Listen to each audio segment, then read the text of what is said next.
Hello, hello mes petites bulles, bienvenue dans la bulle Virgie. J'espère que vous allez bien. Je vais faire un petit tirage ici avec les cartes d'Émilie de Dieu, l'oracle du monde, et avec l'oracle enchanté, pareil, toujours d'Émilie de Dieu aussi. Voilà, oracle enchanté.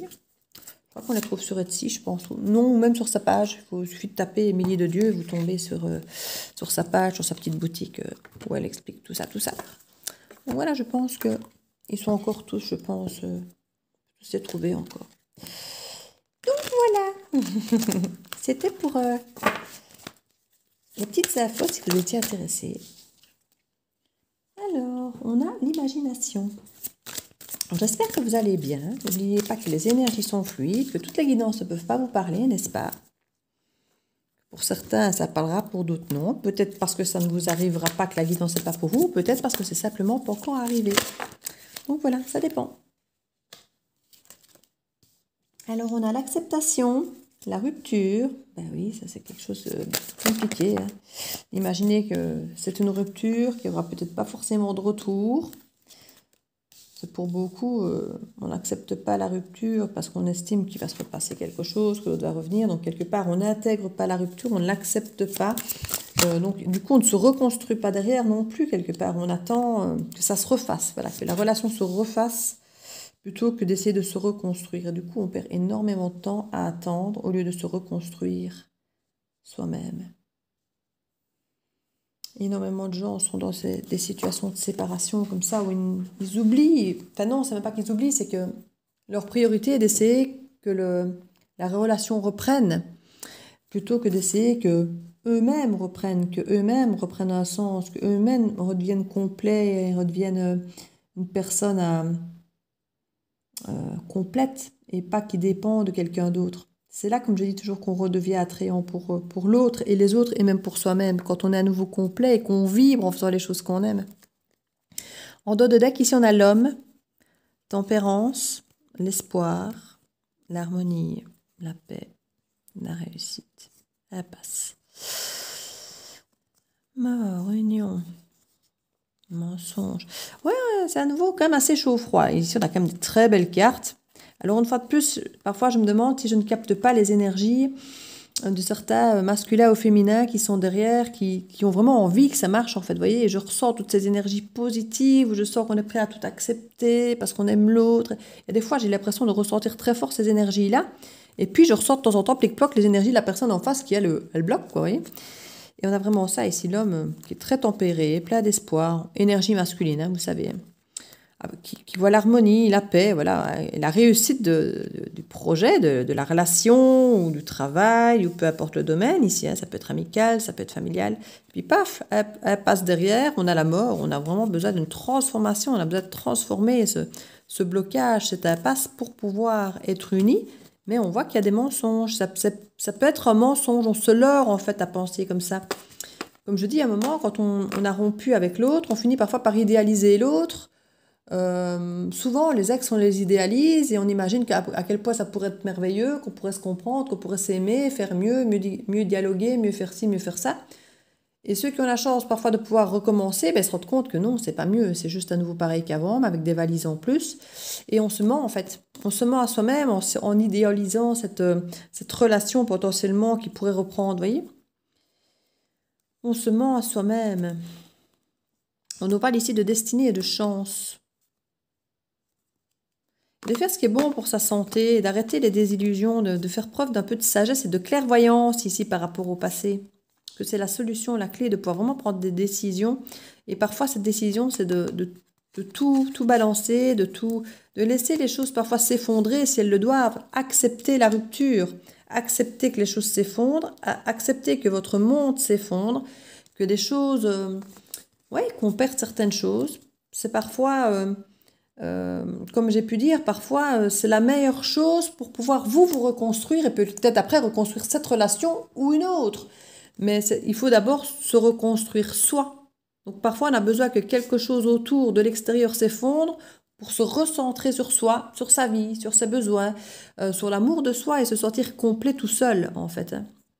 Il y a trop de personnes qui ne se sentent pas complètes toutes seules et qui du coup vont chercher tout à l'extérieur et du coup sont très dépendants de l'extérieur pour se sentir bien en fait. Voilà, et du coup il y a cette tristesse ici.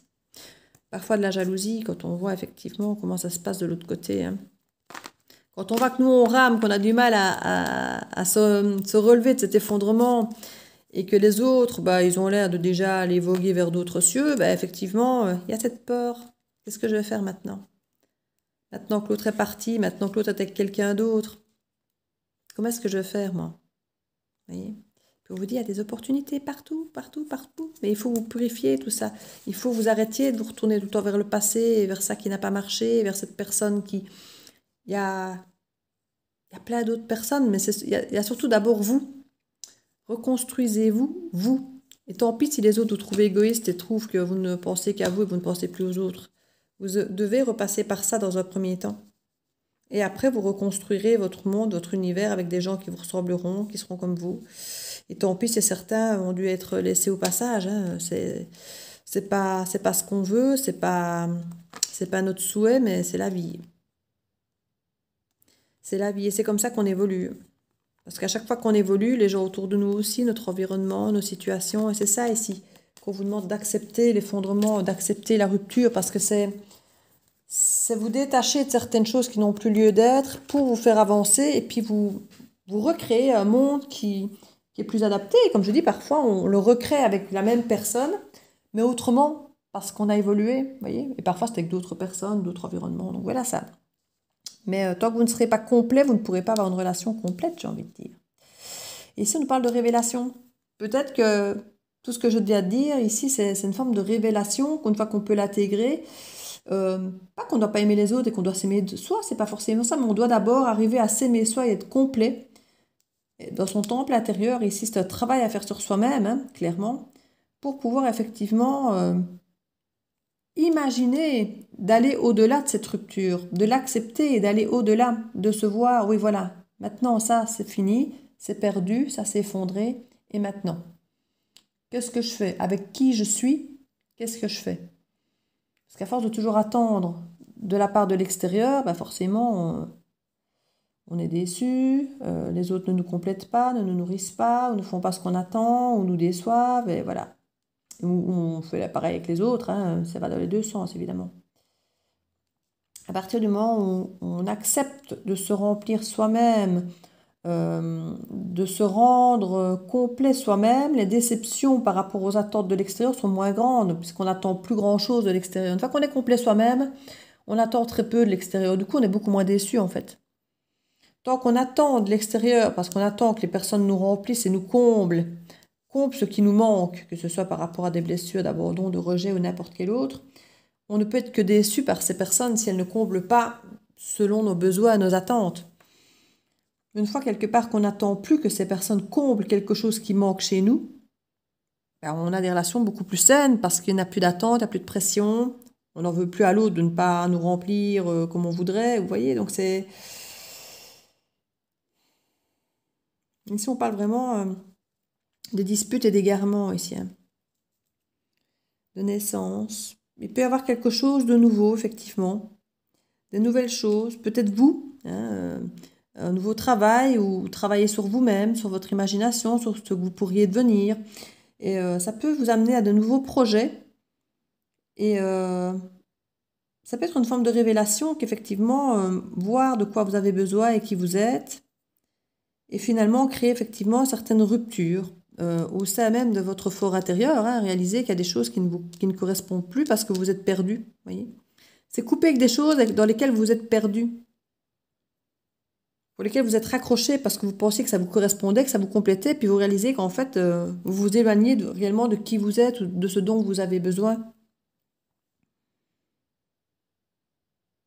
Et il faut effectivement parfois passer par des disputes ici. Il faut bien se dire que les disputes, les conflits, on ne sait pas les éviter. Il faut juste choisir si on veut les avoir à l'intérieur de soi ou à l'extérieur. Et si vous voulez être serein avec vous-même, être en paix avec vous-même, que ne vous voulez pas de conflit à l'intérieur de vous, ben, il faut forcément exprimer le conflit à l'extérieur avec les personnes qui créent, entre guillemets, ce conflit intérieur, si on peut dire ça comme ça. Avec ces blessures qui viennent face à vous, ou les attentes, ou voilà, les déceptions, voilà, toutes ces choses. il y a un moment où, effectivement, si vous voulez pas que ça reste en vous, ben, il faut les sortir. Et ça crée des disputes parce qu'on s'est égaré, parce qu'on a peut-être changé, parce qu'il y a peut-être un nouveau nous. Et du coup, ben, on a l'impression qu'on s'est perdu dans ces relations, dans ce travail, voilà, avec une relation amoureuse ou des amis. Ou, voilà, il y a plein de choses dans lesquelles on peut se perdre, hein, dans des habitudes, parfois simplement. Oui, oui, oui. Je vais essayer de remettre dessus les cartes du petit enchanteur.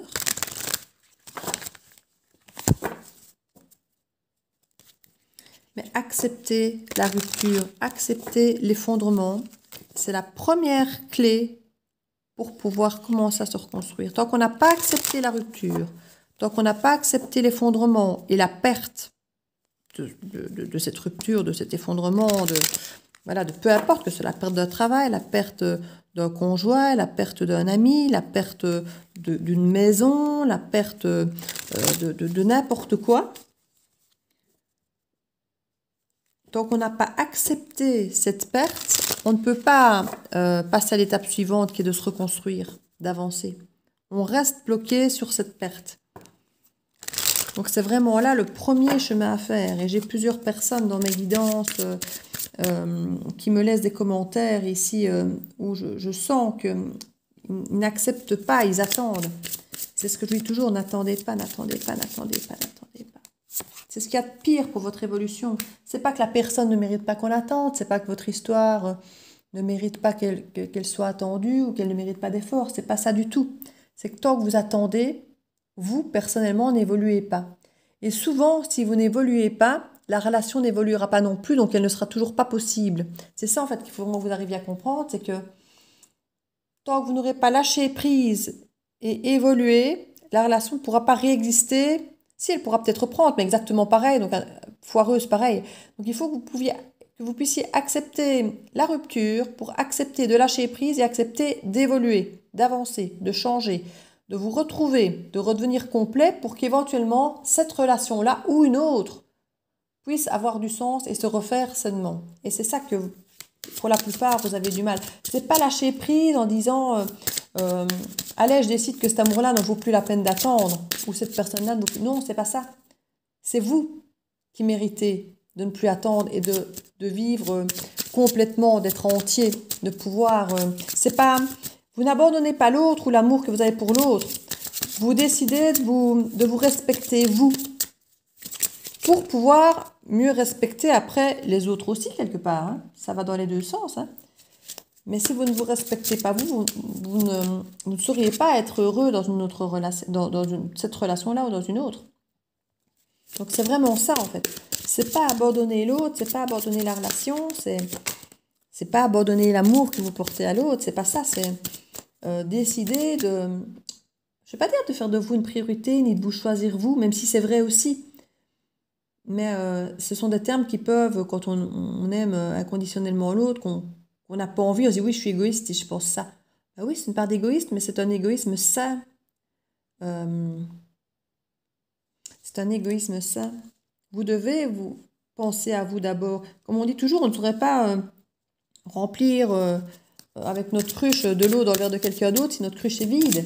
Voilà, c'est pas plus compliqué que ça.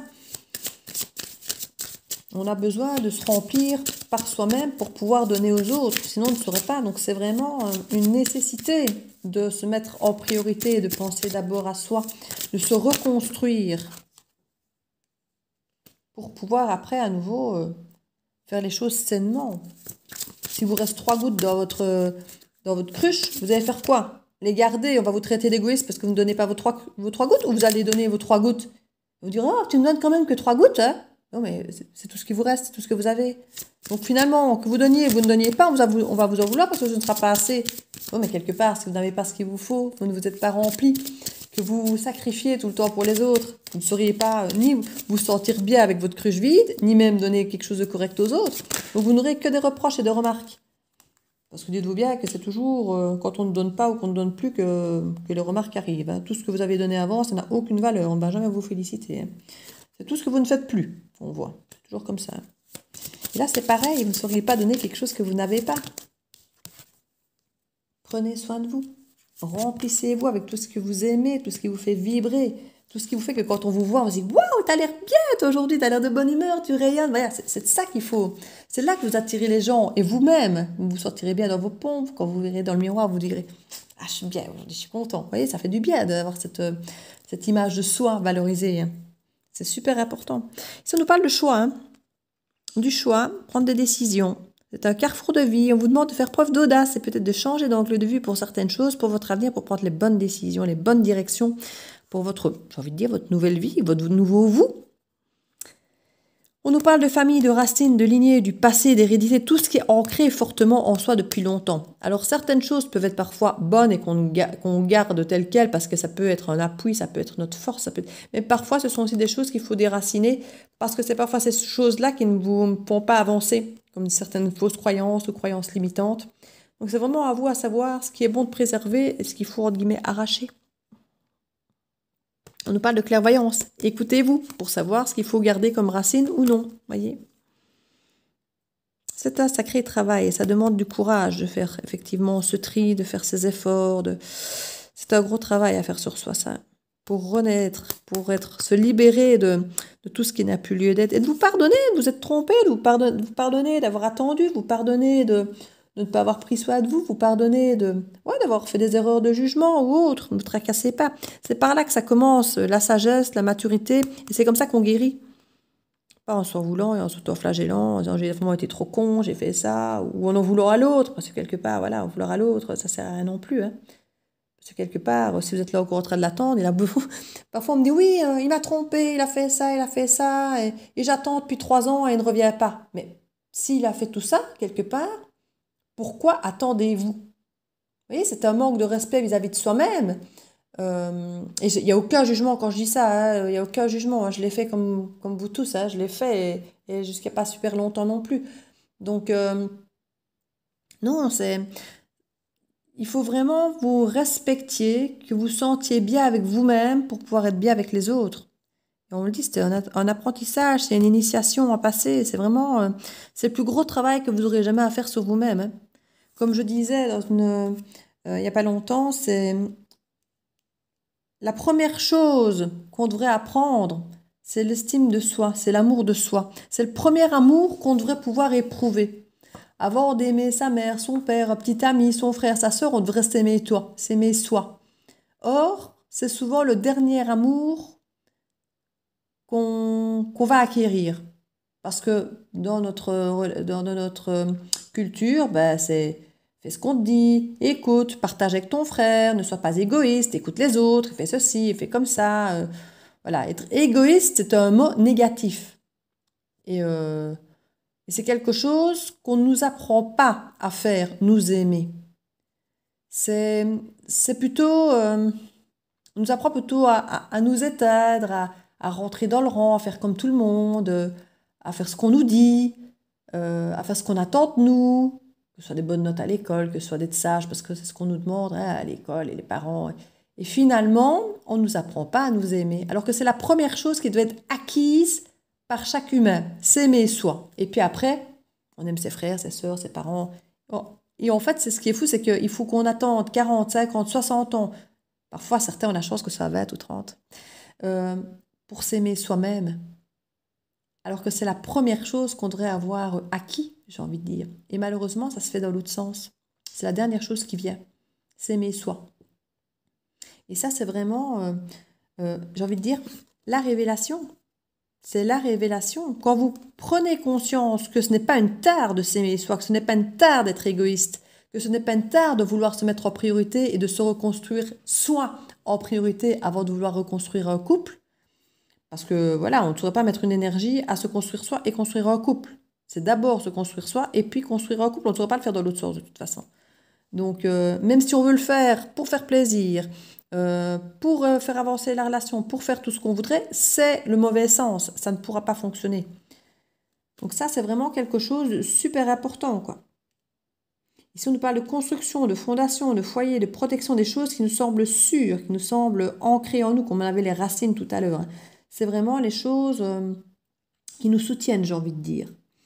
Et parfois, parmi ces choses, il y a des choses, comme je dis, qui sont plus valables et qu'il faut pouvoir peut-être déraciner et des choses qu'effectivement, sur lesquelles on peut s'appuyer et sur lesquelles on va reconstruire un truc solide, vous voyez, parce qu'on sait que ça, c'est bon pour nous. Ça, c'est vraiment important. Alors ici, on parle effectivement d'amitié, de similitude, de loyauté, toutes les relations d'affinité et autres. On nous demande vraiment quelque part de retrouver ce qui fait partie de notre noyau, de notre foyer, de ce qui est vraiment, comme je dis, les bonnes racines, vous voyez.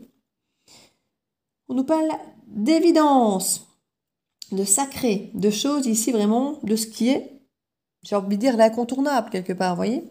Donc il y a toutes ces choses effectivement qui peuvent s'effondrer, qui peuvent parfois sembler être peut-être du domaine du sacré, et puis on se rend compte qu'en fait c'est plus là par habitude, hein, vous voyez, et puis que c'est pas forcément, c'est plus par habitude parce que c'est ancré depuis toujours qu'on l'a un peu sacralisé finalement, mais que c'est peut-être quelque chose qui ne nous aide pas ou qui ne nous fait pas évoluer ou qui ne nous convient pas ou plus. Enfin, vous voyez, c'est ça qu'il faut parfois un petit peu regarder. Et là, je suis pas en train de vous dire que vous devez vous éloigner de tout le monde, de votre famille, de vos amis. C'est pas ça que je dis. Hein. Je dis pas que vous devez tout changer et tout balayer. Mais les effondrements de vie, c'est un petit peu ça en fait qui se passe. Hein. C'est vous encourager à refaire ce tri, vous encourager à reconstruire du présent et pas à vivre sur des choses passées qui parfois ne sont plus saines. C'est vraiment là-dessus ici qu'on vous incite. Hein. On parle de transformation, d'évolution, de métamorphose, de jeunesse, de pureté, de simplicité, de curiosité d'enfant. Il y a cette innocence ici, à d'écouter son enfant intérieur hein, quelque part. Ici. Pour évoluer, on doit vraiment écouter son enfant intérieur. Et on nous incite à être vigilants ici, hein, clairement. Et on nous parle des amitiés. Alors autant des amitiés, on nous parle ici... écoutez, quand je parlais du noyau central, autant on a le noyau central qui est très bénéfique, qui, comme je dis, représente le foyer, le côté sacré. Autant quand je lis cette ligne-ci, on nous parle de sacrifice, de dévouement. Parfois, pour les amis, on se dévoue, on se force à faire certaines choses, on se sacrifie, on fait plein de choses pour faire plaisir, parce que quand on est des bons amis, on doit faire ça. Ou parce que nous, on se met la pression que pour être à la hauteur par rapport à une amitié, par rapport à la famille, on s'impose nous-mêmes parfois de faire telle ou telle chose. Comme je vous dis, c'est souvent quand on ne fait plus les choses que soi-disant, on remarque. Hein. Donc vous faites certaines choses, on ne va pas venir, ah, c'est bien, tu fais ça, c'est bien. Si, parfois on vous le dit, mais beaucoup moins que quand vous ne faites plus. Hein.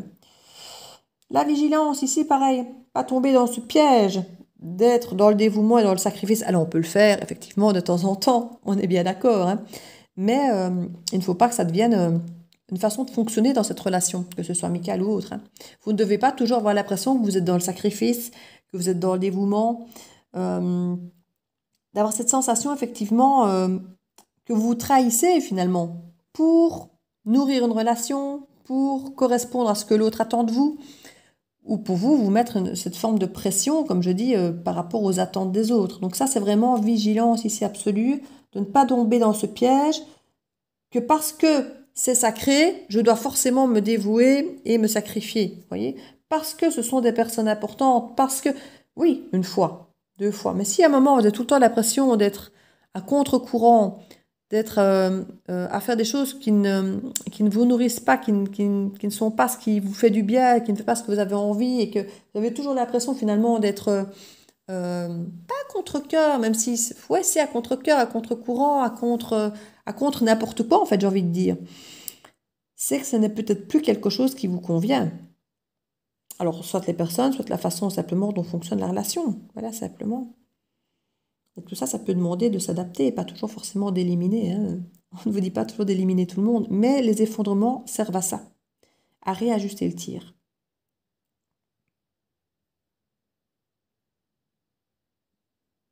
On parle ici de transformation, d'évolution par rapport à une destinée, par rapport à une voie, aux choses où on se sent appelé, qui ont du sens pour nous, qui sont importantes pour nous, qui apparaissent comme une évidence. Et là, on nous parle vraiment de l'énergie féminine avec la fertilité, le côté fécond, de la douceur, tout ce qui interagit pour vous, pour votre douceur, votre bien-être. Vous voyez, tout ce côté sucré, la côté comme ça, la femme, le côté sucré, tout ce qui vous semble sacré, tout ce qui est important pour vous, est vraiment ici contrebalancé avec tout ce côté pomme empoisonnée et on se dévoue à contre-cœur. Vous voyez, il faut vraiment réussir à faire la part des choses, en fait, ici.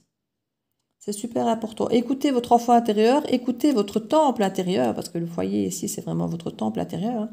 Et on nous parle de l'écrivain. Ici, ça, c'est vraiment quelque chose aussi, je trouve, de très bien. On nous parle de l'âme. de créateur, de conscience, d'inspiration et d'univers. Donc là, on a vraiment cette connexion à notre âme, à notre temple intérieur, à notre enfant intérieur. Donc on a vraiment cette ligne médiane, de rester dans cette ligne médiane entre effectivement ce qui est bon pour nous et j'ai envie de dire ce qui est bon pour les autres. Voyez, et de trouver finalement cette forme d'équilibre où on aide un peu les autres, on est un peu là pour les autres, même si de temps en temps on se force un peu, de temps en temps.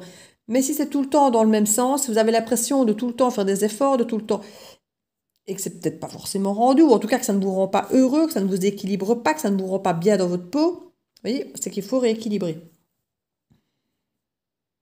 Alors on peut être effectivement dans cette partie-là, voilà, et puis on vit tout seul, un peu comme moi. Mais en même temps, je me sens bien, moi, là-dedans. Hein, je me sens bien, voilà, hein, dans le côté, finalement, transformation. Et finalement, je n'attends plus rien de l'extérieur. Donc, du coup, je n'ai plus de déception. Enfin, ou en tout cas, beaucoup moins. Et voilà, maintenant, c'est pas quelque chose de facile à vivre tous les jours. Et ça prend aussi hein, d'être complet par soi-même, quoi. Et là, ça devient du coup très compliqué de réaccepter d'avoir de l'extérieur. Et ça, c'est encore un autre souci.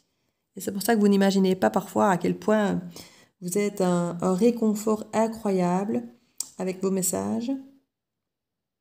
Parce que du coup, je ne me sens jamais seule en fait. Je ne suis jamais seule avec vous en fait. C'est ça qui est terrible. Donc encore un grand merci. Un grand merci. Parce qu'effectivement, vous arrivez ici à venir nourrir mon âme, ma conscience. Vous voyez? Et je me sens utile, comme si effectivement je pouvais, je ne vais pas dire aspirer l'univers, non pas aspirer l'univers, mais comme si je faisais partie de cette connexion, comme si je pouvais aider, comme si je pouvais... Voilà, et ça fait du bien en fait. Ça donne conscience effectivement à ce qu'on peut faire là, à donner du sens à qui on est, à ce qu'on fait. Et pareil, comme je dis, à se sentir aligné, à se sentir à sa place. C'est important pour ça, comme je vous dis, de vous écouter et de vous sentir complet à votre place, à faire ce que vous aimez. C'est vraiment le message ici...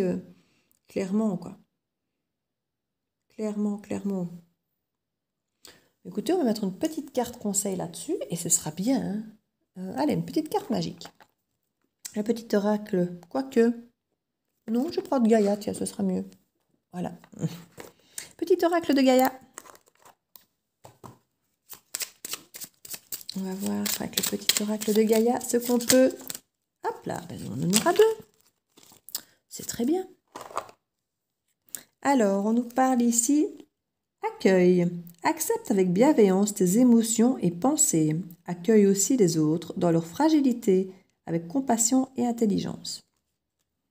Voilà, ici quelque part, ne pas effectivement se fermer dès qu'il y a un truc, comment vais-je dire, si vous avez des pensées effectivement que vous n'aimez pas, regardez pourquoi elles ne vous plaisent pas. Que ce soit des émotions, des pensées, accueillez-les. C'est pour vous aider là où finalement vous pouvez aller trouver, comme je dis, d'autant mieux votre place. Et pareil avec les autres pour trouver, arriver à trouver sa place à l'un et à l'autre, quoi. Apprendre des défis, prendre de la distance et utiliser chaque situation difficile pour mieux te connaître et te diriger sur ton chemin de vie. Ben, on reparle de la tour, on reparle de l'effondrement ici qu'on a eu tout à l'heure. C'est à chaque fois qu'il y a une forme d'effondrement de quelque chose, que ce soit d'un travail, d'un job, d'un projet, d'une relation, c'est utiliser cette situation pour effectivement mieux nous connaître, mieux approcher notre vrai nous, mieux voir où on veut vraiment aller, ce qu'on veut vraiment faire, ce qu'on veut vraiment construire, conserver ou non. Vous voyez, il y a vraiment tout ça pour se diriger sur un nouveau chemin parce que chaque minute qui passe, chaque heure, chaque journée, chaque année, on change, on évolue. Et souvent, on a tendance à être sur le même chemin depuis très longtemps, alors qu'en fait, c'est peut-être plus le chemin qui correspond. Depuis qu'on a pris ce chemin-là, il y a peut-être 1 an, 3 ans, 10 ans, 8 jours. Mais entre-temps, on a peut-être changé. Ce n'est peut-être plus le chemin qu'il nous faut. Et c'est vrai que pour certains, le changement est très, très compliqué. C'est pour ça que parfois, on est obligé de nous envoyer une petite tour. Puisque si on ne change pas de chemin par nous-mêmes, ben, on nous oblige à changer. Vous voyez? Donc voilà. C'était la guidance du jour. Alors, je ne vous cache pas que je suis en plein dedans, hein, donc ça parle aussi clairement pour moi. Donc voilà, je vous fais plein de bisous. Et je vous dis à très bientôt dans la bulle de Virgie. Ciao, ciao!